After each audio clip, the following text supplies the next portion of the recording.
Welcome to Siput Hutan Drift Package.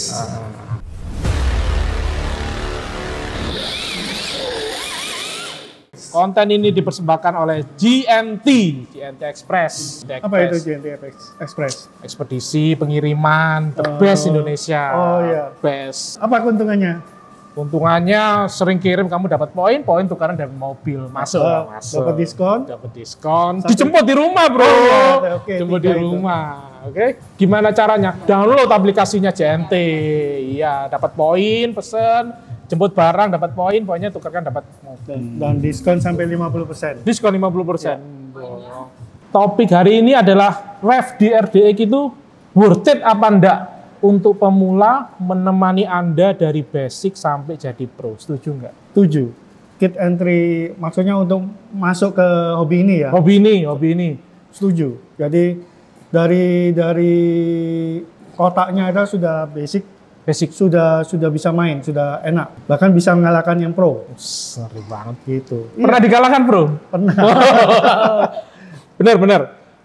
Omongannya John Lee itu benar. Karena kalau kita ngerakit RDX, kita ngikutin manual booknya, biasanya kalau Yokomo, contohnya kayak Yokomo RD2 ya, atau YD2 basic yang benar-benar speknya plastik, kita masih bisa setting chamber, kita masih bisa setting tool. Dan menurut saya itu kalau untuk newbie ya membingungkan lah ya. Nah, kalau RDX ini bawaannya ya kita nggak bisa setel-setel. Nah ini sudah fix. Ini sudah fix,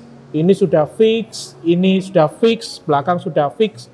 Jadi ya kita nggak perlu ngapa-ngapain ya. Iya betul ya, Coach ya. Ikutin box saja. Jadi langsung belajar main. Jangan belajar setting dulu. Betul. Main dulu. Nanti kalau sudah masuk level-level ya agak pinter, baru pengen nyoba-nyoba nggak apa-apa, tinggal modif upgrade.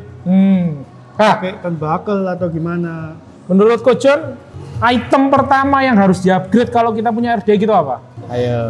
Mungkin skok ya. Skoknya bawaannya masih plastik kan? Bawaannya plastik. Sebenarnya sudah cukup enak. Fungsi kurang gaya tapi kan? Ya gaya nomor sekian lah, harusnya nomor sekian.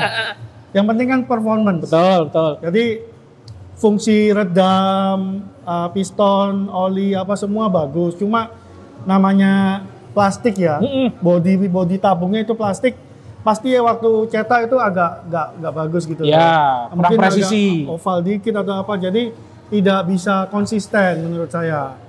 Nah kalau aluminium ini kan pakai CNC, jadi dibor apa presisi, jadi tidak akan kembung tabungnya, tidak akan meleot gitu loh. Dan dratnya biasanya tutup skopnya itu nggak mungkin dol ya. Ya. Saya punya sudah berapa tahun main drift? 8 tahun ya? 8 tahun, belum lahir saya berarti ya? Sudah ya. Pakai tabung ini tidak ada masalah. Tabung ya Yokomo Big Bore ya, yang body aluminium. Tidak pernah ada masalah. Bahkan dratnya atau tutup plastiknya pun nggak pernah putus. Oke. Berarti upgrade pertama kalau kita mempunyai ref di RDX adalah skok aluminium ya. Jadi skok aluminium itu kalau kerabat terdekatnya tanda kutip kita bisa beli skoknya Yokomo yang big bore. Tapi kalau untuk nggak menghilangkan karakter ref di RDX itu sendiri, kita tetap beli skoknya Yokomo, tapi springnya, pirnya tetap orinya RDX. Jadi kita ngejar tabung itu biar CNC dan presisi itu tadi ya Coach ya. Itu bisa juga. Merek RDX REFD itu belum keluarkan shock ya? Sampai saat ini setahu saya tidak mengeluarkan shock breaker. Oke. Jadi paling gampang kita di Indonesia carinya itu shocknya tabungnya aluminium Yokomo. Yang paling umum, sejuta umat itu Yokomo. Betul. Nanti mungkin yang level lebih bawah itu yang kutus-kutus. Jadi sebelumnya kita harus tahu panjangnya shock ini berapa, hole to hole dari lubang ke lubang atas, lubang bawah. Misal 65 mili bawaannya RFD. Om, budget saya nggak cukup Om buat beli skoknya Yokomo. Bisa beli skoknya Tri Racing, skoknya Yeh Racing, itu bisa dilakukan, bisa banget. Jadi kita upgrade itu biar lebih presisi tabung aluminiumnya itu. Ya intinya kita upgrade pertama ganti shock lah. Jadi jangan terlalu lama. Kita bukan bahas shock hari ini. Bukan kita bahas upgrade. Lalu apa lagi? Kalau next saya. Jadi mungkin bukan kelemahan ya. Kalau tahu Yokomo YD2 Basic yang kitnya semuanya plastik, sepur itu ada dudukannya, ada holdernya. Jadi kalau kita punya YD2S Basic, itu kita sepurnya itu bawahnya 84. Kalau kita ganti 80, 81 itu bisa dilakukan. Tapi tidak demikian dengan RDX. Kalau RDX bawaannya sepurnya itu langsung dimur. Jadi kalau kita upgrade, kita harus beli spool holdernya RDX. Menurut saya itu item kedua yang wajib di-upgrade. Jadi kita bisa nyeting FDR. Supaya bisa ganti. Betul, ini sudah upgrade aluminium. Jadi baut nyamurnya ini dilepas, kita sudah bisa ganti. Kalau bawaannya sepurnya itu fix, langsung kita mur. Jadi menurut saya itemnya kedua inilah ya. Next apa lagi Gojon kira-kira? Kalau dari segi fisik sih sudah shock sama spool holder udah cukup sudah kali cukup ya. Mau ganti-ganti ini kan tinggal pakai pasang spacer.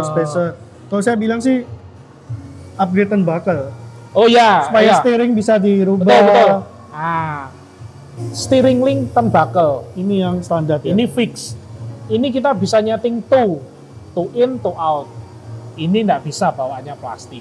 Fix ya. Nah, itu berlaku di semua link atas, link belakang. Itu kalau mau di-upgrade, kita belikan turnbuckle-nya, RevD itu mengeluarkan sepaket. Jadi kita bisa setting chamber, setting toe, chamber belakang. Cuman ya itu, untuk pemula sebaiknya jangan sampai situ dulu, karena nanti akhirnya kita nyeting. Ya, nyeting itu ya kalau gurunya bener ya. Iya. Sering-sering nanti setting ini nanti lo kok jadi nggak enak, bingung. Mainnya nggak bisa main lagi. Pelan-pelan aja. Ya. Satu lagi Gojon, ini saya lihat lower decknya karbon. Perlu nggak sih? Perlu. Nah, ini plastik. Ya. Ini plastik. Ya. Ini karbon. Ya. Efeknya apa Gojon? Efeknya Anda sebagai produsen lower deck karbon, mungkin dari segi fisik dia tampilan lebih bagus. Lain dari yang lain. Ya. Oke. Bisa custom.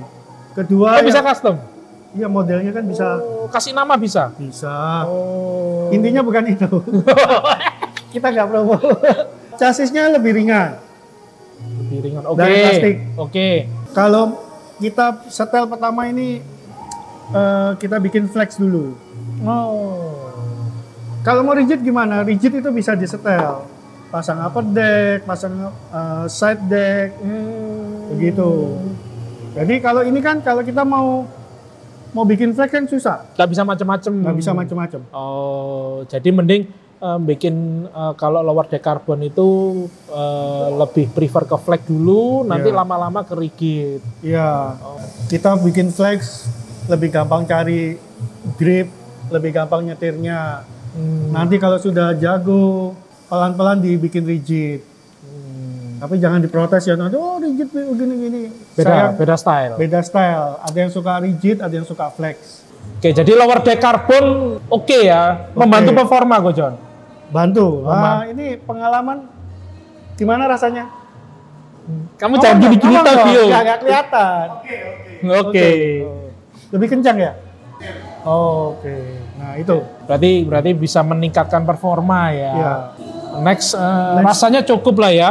Upgrade skok, beli spool holder biar kita ganti FDR, kita bikin lower deck karbon, lower deck atau upper deck, plastik, karbon. Karbon. Ini yang plastik standar. Standar. Ini ada turnbuckle-nya. Turnbuckle. Bisa kita setting-setting, bisa kita mainkan. Iya. Habis itu elektrik. Elektrik kita dari belakang dulu. ESC.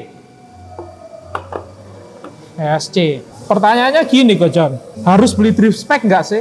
Nggak usah, Sal. Kalau saya pribadi untuk pemula nggak usah. Nama-nama embel drift itu otomatis langsung jadi mahal. Drift spec dianggap spesial gitu loh. Pokoknya menurut saya sih ESC itu yang bisa diprogram. Kamu harus beli program CAD-nya ya. Itu saja sudah cukup. Jadi kita bisa setel punch-nya, punch awal, punch selanjutnya, terus timing, boost timingnya, turbonya, itu saja kita mainkan sudah cukup sih. Jadi nggak perlu harus yang drift spec yang tinggi-tinggi ya, untuk pemula. Ya, kalau sudah level, kita main level kompetisi tingkat dunia, mungkin Polo. kalau kita masih main-main lokal, itu aja kita rubah beda banget gitu. Setuju sama John Lee. Menurut saya kalau ESC brushless untuk drift, syarat saya sih cuma satu ya, wajib sensor. Ya, sensor. Wajib sensor. Masnya jangan beli ESC brushless, yang sensorless. Sensorless itu nggak ada sensor. Ada kabel sensor di motor ke ESC. Ini sensor. Ini sensor. Gunanya buat apa? Jadi semua ESC yang ada sensor itu kita throttle-nya atau kita bukaan gasnya itu lebih linear, lebih smooth, gasnya itu lebih presisi. Itu sangat kita butuhkan ketika kita main drift yang notabene permukaannya licin. Itu efek banget. Efeknya itu apa ya? Istilahnya cogging ya? Cogging Jadi itu kita start pelan itu 5%, mobilnya jalan 5%. Kalau tanpa sensor, mobilnya digas sampai 20% baru lompat. Nggak halus ya? Nggak halus. Terus untuk ISC menurut saya ya, cari ISC benar tadi itu sensor, dan kedua cari ISC yang ada turbonya. Jadi nggak harus kita beli yang spek tinggi, nggak harus. Jadi ISC itu banyak di pasaran.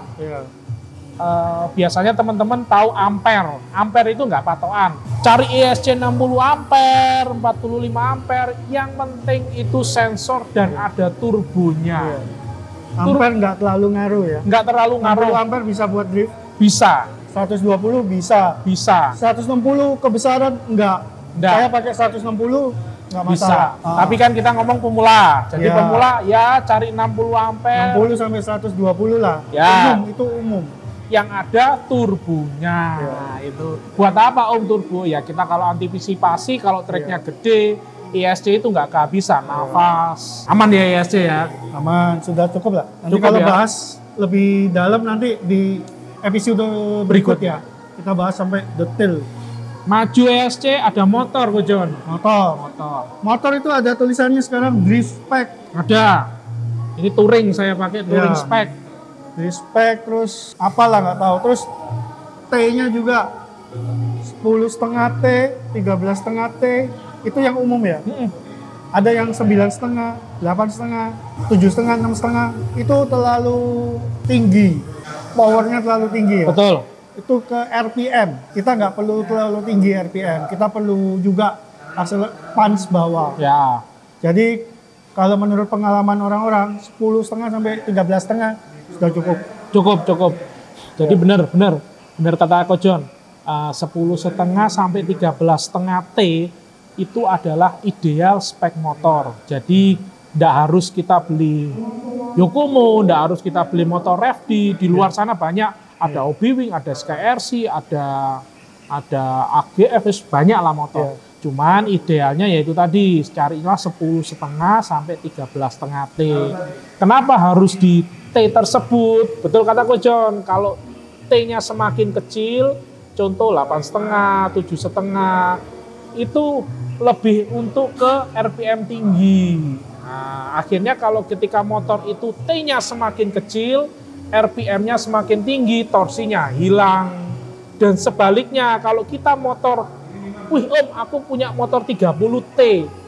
Itu 30T yang ada torsinya gede, RPM-nya enggak ada. Jadi idealnya itu kita juga bisa berkaca lihat motor yang drift spec. T-nya berapa? Rata-rata motor drift spec itu T-nya antara 10,5 sampai 13,5. Jadi kalau kita mau saving budget, nggak harus beli yang drift spec. Kita cari yang motor touring atau motor yang biasa-biasa, tapi tetap 10,5 sama 13,5. Kalau saya pribadi sih cuma lihat data itu ya. Berapa T, sensor, sama biasanya ada embel-embel KV ya. KV itu untuk ya berapa RPM maksimal dari motor itu cukup lah. kalau sampai merek-merek saya sendiri bingung, nggak bisa bedain saya. Ya. Merek ini mahal sekali. Saya lihat sih cuma beda-beda lubangnya sangat lah. Lubangnya kenceng gitu loh kayaknya. Ya. Itu aja. Tapi kita kalau saya pribadi lihat data itu aja cukup. Ya intinya kita pakai motor merek apapun nggak salah. Ya. Cuman nextnya kalau memang fokusnya di drift, ada kalanya kalau memang ada budget, kita cari motor itu yang memang drift spec. Ya. Jadi drift spec. Jadi kalau awal-awal kita cari motor yang budget murah. Nanti ketika sudah serius, nggak ada salahnya kita cari elektrik itu yang memang drift spec. Karena gimana kalau drift spec itu memudahkan Anda untuk bermain drifting.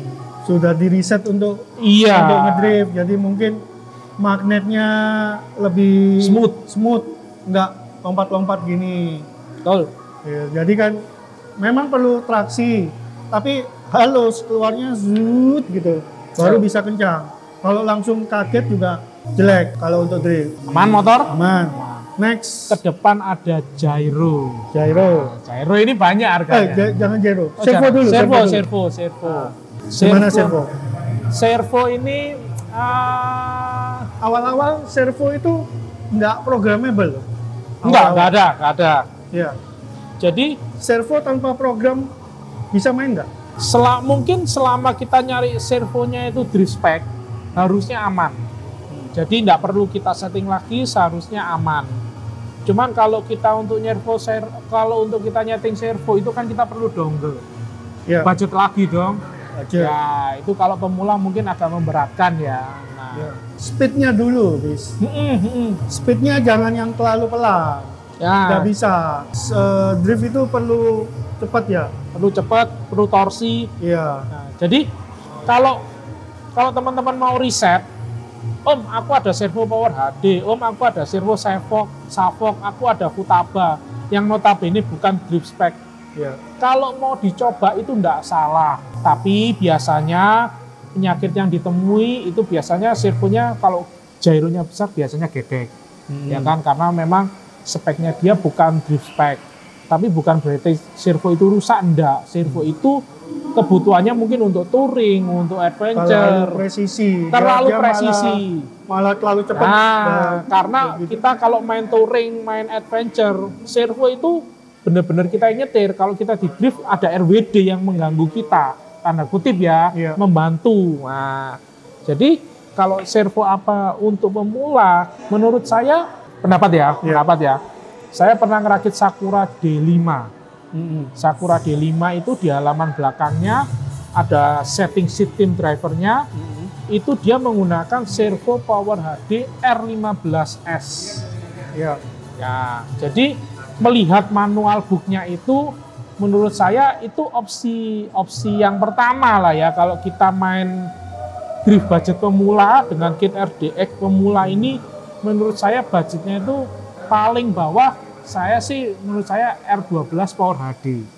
Nah, karena itu tadi saya pernah ngerakit D5, ngelihat manual booknya tim driver di belakang, ada tim drivernya, speknya servonya pakai Power HD. Berarti kan bisa. Sebentar. Servo murah, servo untuk pemula. Apa merek apa? RevD. Power HD paling bawah dong. Power HD, AGF, RevD. Kalau kita ngomong AGF masih harganya di atas Power HD kok, John. Iya, di atas. Maksudnya yang tiga besar ini kan itu kan? Oh, iya, betul. Tiga yang umum dipakai untuk pemula. Betul. Power HD, AGF, RevD. Nah. AGF itu sebenarnya merek servo. Ya sebenarnya dia juga bikin punyanya RevD. Betul. Seperti itu. Tapi kalau saya harus memilih, contoh kalau Power HD R12 setahu saya itu tidak ada kata-katanya drift spec. Sama pun AGF. AGF tidak itu universal, jadi tidak ada drift spec. Jadi menurut saya ya yang pertama kali itu RevD dia bikin embel-embel drift spec. Nah, jadi dari mereknya kita sudah tahu RevD ini mengeluarkan dulu ya, ini flashback ya. RevD itu awal-awal sebelum mengeluarkan kit dia sudah mengeluarkan servo drift spec. Baru dia mengeluarkan kitnya ini. Jadi menurut saya Power HD, AGF, RFD. Saya sih prefer RFD karena memang itu ya drift spec lah ya, sudah jelas dia bikin servo, bikin kit sudah pasti speknya drift. Ya, tiga-tiganya ini semua programmable ya? Tiga-tiganya programmable. Programmable. Power HD R12S programmable, ini programmable, AGF programmable. Tapi kita harus beli dongle-nya iya, itu. Dongle-nya masing-masing ya, nggak sama ya. Nggak bisa dipakai untuk beda. Bisa. Di atasnya itu ada apa lagi, Coach? Futaba. Ngeri banget. Futaba itu kelas satu servonya aja 2 juta berapa ya?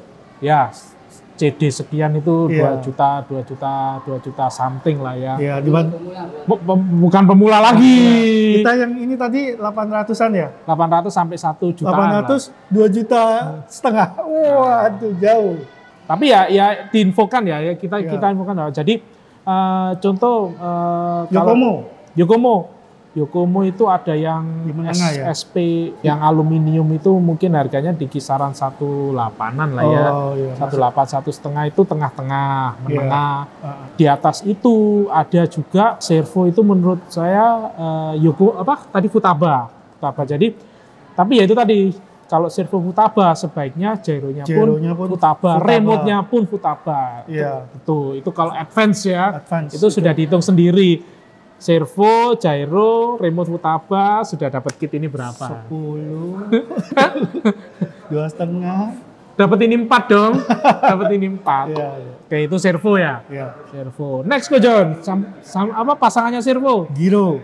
Nah, menurut Ko John paling murah gyro apa? Yokomo V1 sampai V4. V1 sampai V4. Ya. Kalau ditanya bedanya V1 sampai V4, saya nggak bisa ngerasain. Sumpah nggak bisa ngerasain. Jadi gini. Kamu bisa? Bisa. Contoh, kita ngomong fisik dulu. Kalau V1 plastik. Bodinya plastik. Kita cuma bisa kalibrasi. Ya. Kalau sudah V2 bisa servo analog dan digital, ada modenya. Oke. Kalau sudah ketiga dan keempat, ketika kita kalibrasi kita sudah bisa nyeting endpoint-nya. Bisa. Bisa. Makanya jangan DM aja. Itu kalau Power HD Yokomo mentok V4 ya. Nah, kalau sebelahnya itu Power HD. Kalau Power HD itu menurut saya masih di bawah Yokomo ya. Karena setahu saya itu gyro Power HD itu di kisaran 500 sampai 800. Oke, menurut saya oke. Oke banget. Jadi tapi dia universal ya. Drift spec. Drift spec. Tuh, jadi kalau menurut saya list itu tadi mulai dari bawah gyro itu ada AGF. Tapi hati-hati, AGF itu ada gyro untuk yang 1/28, saya nggak recommended. Jadi gyro itu AGF, ada yang untuk 1/10, itu untuk harga mungkin di kisaran 500-600. Kalau di atasnya itu ada Power HD G1 itu kisaran 800-an. Kalau V4 ini mungkin 1.2 ya, 1.2 atau 1,5? Mungkin, 1.2. Nah, 1.2 atau 1,5 jutaan. Di atasnya itu lagi ada gyro yang saya pakai ini punyanya RFD. Revox. Ini harganya di kisaran 1.7. Kenapa mahal? Fiturnya sama V4 Yokomo, cuman dia ada tombol merah ini. Ada 5 menu ya? Ada 6 klik. 6 klik itu untuk 6 tingkat sensitivitas. Nah, itu lebih advance. Kalau di atasnya ini lagi ya Futaba yang bisa disetel. Kalau sudah gyro Futaba, mau nggak mau remote itu Anda harus Futaba. Loh, kenapa Om? Karena dari remote itu kita bisa setting gyronya. Betul ya, Coach? Jadi 7 ada menunya, bisa. Jadi ada menunya di sini, kita bisa setel, termasuk servonya. Betul. Gyro aman ya, gyro aman. Next remote. Remote itu untuk drift spec udah ngapain minimal? Bisa nyetel kurva kalau saya. Harus ada bisa setel kurva. Betul. Terus akselerasi ya. Akselerasi bisa. Ada lagi yang paling penting channel 3. Ya, channel 3 di drift itu harus ya. Harus kalau kita main RWD RC itu di Fungsinya untuk nyeting gyro. gainnya gyro. Ya. Kalau kita manual kan pakai baut Potensio, puter-puter, ya. kan terlalu lama. Betul. Kita pakai ini kita bisa setel. Oke, benar, Coach John, benar. Saya tambahkan lagi, minimal kita nyari remote itu 3 channel. Tapi 3 channel sih nggak ada ya. 4 channel kalau biasa jualnya. Betul. Channel keempat kita pakai untuk kipas. Nah, usahakan channel 3 ataupun channel 4 remote itu kita bisa setting. Jadi biasanya setahu saya beberapa remote itu ada channel 3-nya, channel 4-nya ada Om. Tapi dia nggak bisa nyeting dari 0, 1, 2, 3 sampai 100% kita nggak bisa setting. Yang ada dia dari 0 ke 100. Biasanya itu untuk lampu, untuk apa? On itu, off aja. On off, betul. Itu hati-hati. Jadi sebaiknya cari remote yang channel 3 atau channel 4-nya. Itu kita bisa setting dari 0, 1, 2, 3 sampai 100%. Karena itu kita butuh buat gyro. Jadi contoh di pasaran ya, saya kurang tahu harganya, itu FlySky GT5. GT5 itu dia sudah digital, channelnya 6. Saya pernah nyoba channel 3 sama channel 4-nya, itu kita bisa muter pakai potensio. Dan LCD-nya itu kita bisa kelihatan 0, 1, 2, 3, itu bisa. Itu kalau merek FlySky. Sebelahnya itu ada Sanwa MX6.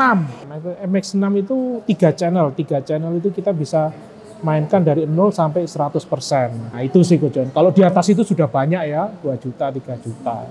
Futaba. 4PX. 4PX mahal bro. 3PV. Futaba 3PV itu 1.500.000. Oke lah, 3 channel. Itu apa? Radio link itu bisa nggak? Radio link itu pengalaman saya sih kalau orangnya banyak, biasanya sinyalnya agak kurang bagus. Oh gitu. Tapi untuk drift kan harusnya oke lah. Gini, yang umum. Radio link. Yang Radio link.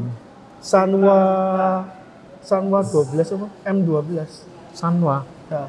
Mana ada M12? Pokoknya yang umum dipakai anak-anak. MT4. Udah nggak keluar baru, MT5. Itu paling basic itu menurut saya. Iya, boleh lah ya. Boleh. Jadi kesimpulannya? Komponennya banyak kalau mau di-upgrade. Betul. Jadi kesimpulannya sih menurut saya nggak harus branded, nggak harus respect. Nah, nggak harus respect. Yang penting minim itu tetap proper itu ya dari ISC, dari motor, dari gyro. Jadi jangan cari yang untuk Super 28, jangan ya itu saya terangkan sama Johnny tadi seperti itu sih. Ya, kalau balik lagi ke kita tadi kan mau bahasnya intinya ke chassis ini. Ya. Intinya chassis ini standar saja sudah enak sekali. Enak banget. Iya. Saya pernah lihat orang pakai kit standar menang lawan yang sudah full spec. Bayangkan. Jadi buat pemula jangan mikir setting. Jangan mikir upgrade lah. Pakai ini dulu. Betul. Belajar dulu sampai bisa. Oke? Ya. Oke, gitu aja. Cukup. Kita sampai jumpa di konten kita berikutnya, pembahasan tentang seputaran RC Drift. Jangan lupa like dan subscribe dan bunyikan lonceng. Siput Hutan. Siput Hutan Drift Package. Oke? Bye.